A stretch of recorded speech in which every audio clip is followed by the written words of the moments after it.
Their instant gut reaction is to throw law enforcement under the bus before they even know the facts of the case.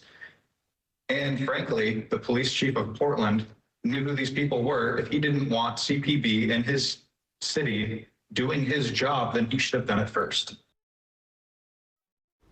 Oregon Republicans offering their input today on the shooting of 2 Venezuelan immigrants by Customs and Border Protection agents in Portland on Thursday. This is the 10 o'clock news. I'm Morjalis. That shooting sparking protest across our area this weekend amid new allegations about ICE and now Portland police. We know these moments are difficult. They're emotional and they require restraint.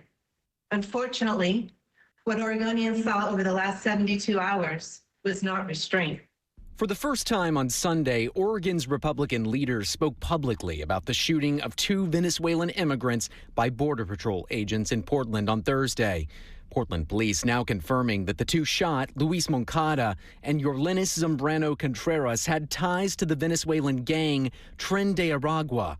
Republicans on Sunday quick to call out Democrats like Portland Mayor Keith Wilson, who quickly doubted the federal government's claims about what happened. We know what the federal government says happened here.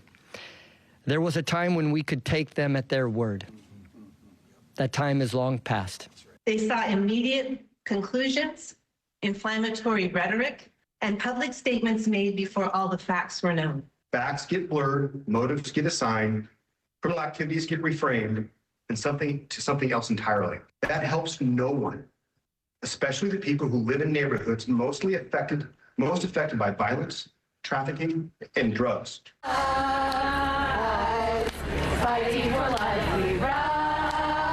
Meantime, vigils and protests continuing over the weekend in Portland, many calling out the recent actions by ICE and other federal agents. It feels like there's no rule of law anymore. People, they can just do whatever they want. One video posted from a protest at the ICE facility on Friday now has Portland police facing criticism too. In the video, which has been reviewed by Fox 12, a protester asks an officer if he would have, quote, shot Nicole Good too, referring to the victim of the deadly ICE shooting in Minneapolis. The officer responds, quote, if she drove a car at me, yes, and later adding, sometimes criminals get shot. Portland Police Chief Bob Day saying Sunday that the officer has now been reassigned.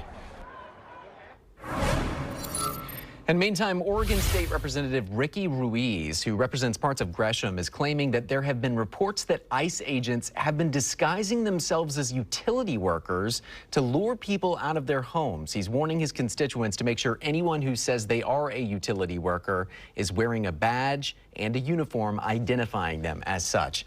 And the claims also prompted Northwest Natural to put out a statement warning their customers of the recent reports. They say, quote, we are aware of reports of individuals impersonating utility workers in order to gain access to residents.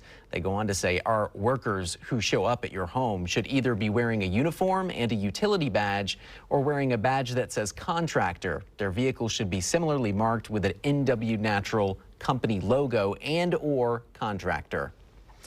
Portland police made 2 arrests during protests at the ICE facility last night. Officers were monitoring the demonstrations and recognized 2 people who were wanted for previous crimes. They arrested 27-year-old Haley Knight for harassment. She's accused of pushing a Portland police officer near the ICE facility on Friday. They also arrested 43-year-old Jennifer Bitgood, who had a warrant for unlawful use of a weapon and coercion tied to a shooting on December 21st in the Mount Tabor neighborhood. To this date, Portland police say they've made 82 arrests during ICE protest activity.